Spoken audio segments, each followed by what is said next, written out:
Hi everyone, this video is going to talk about telling the truth in writing.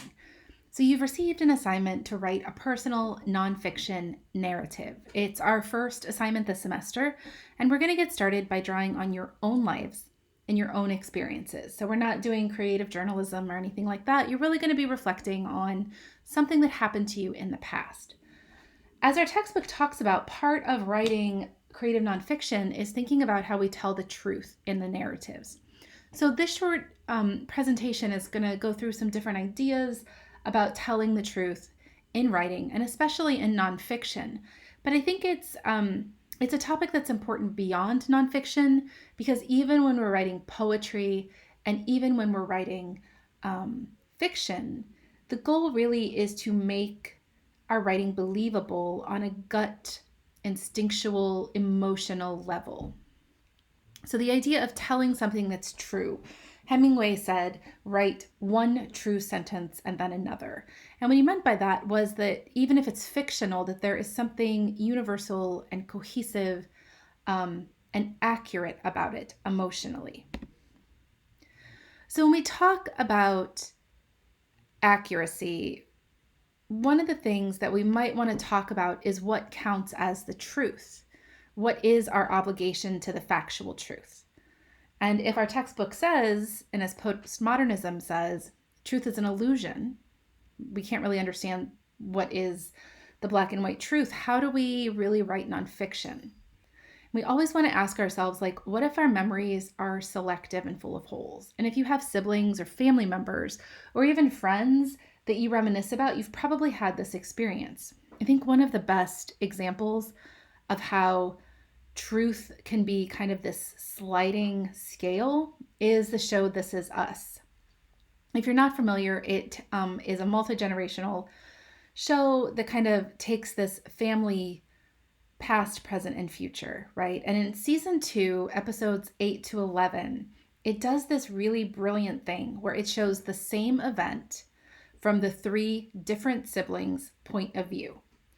So basically, for 3 weeks, the show goes through and replays the exact same sequence of events. But in each week, you're in a different sibling's perspective.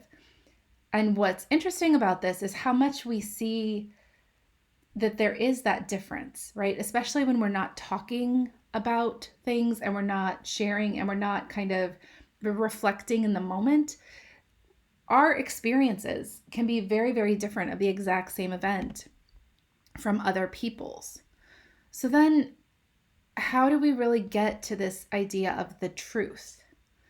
I think it's more, effective, really, or efficient to think about truth as authenticity in your writing.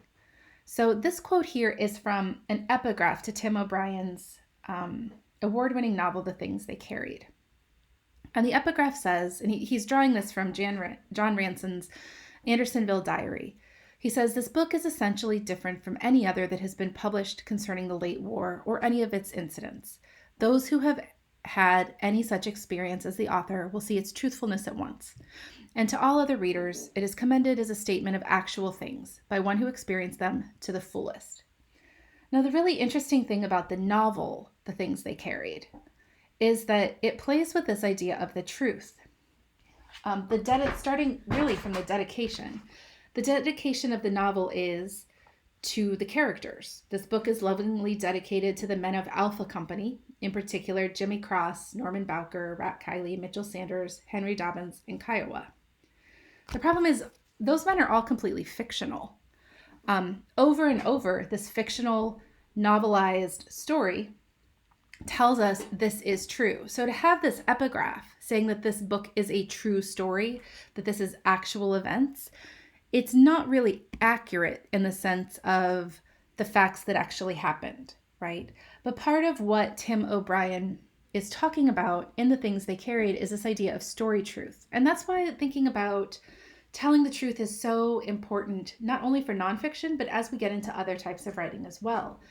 And that is in part because in addition to the facts, right, we really want to think about the kind of emotional resonance of the truth. One of the most important things we can do, not only in nonfiction, but in any type of writing, is to tell the tough truths.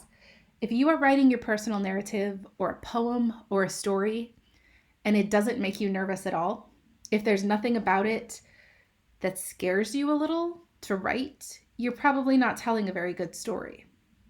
So really, one of the things that I'm going to ask you to do this semester is to dig deep, to think about what are the issues, the themes, the incidents that you have been avoiding, or what don't you understand? Like, what are the things that you're kind of circling on the outside of, but if you look too closely at them, they're a little bit dangerous.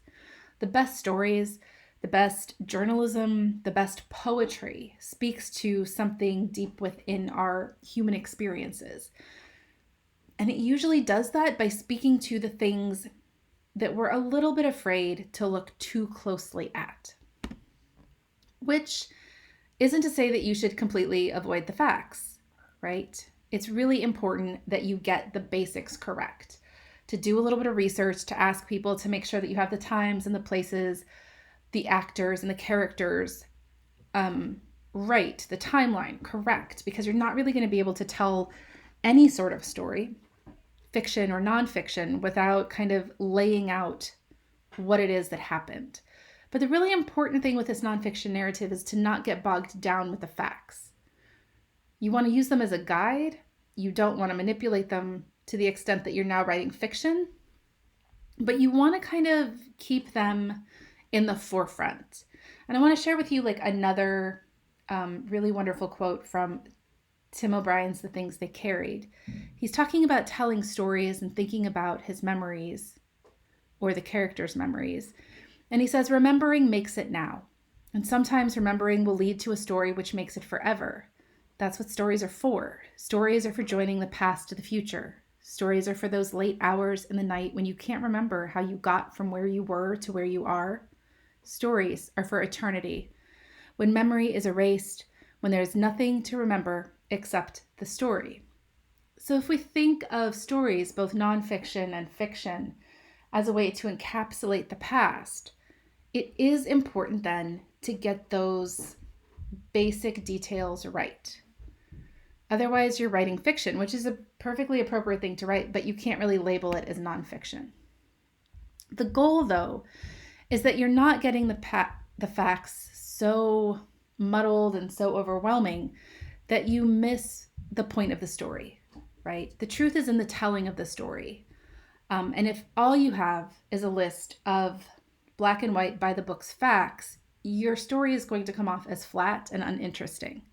So really, you want to judiciously select your facts to think about, what do you want your reader to get from them? What do you want your reader to take away?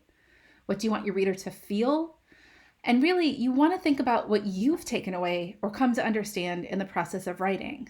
Nonfiction, like fiction or poetry or really any other sort of creative work, should be an act of revelation and self-discovery.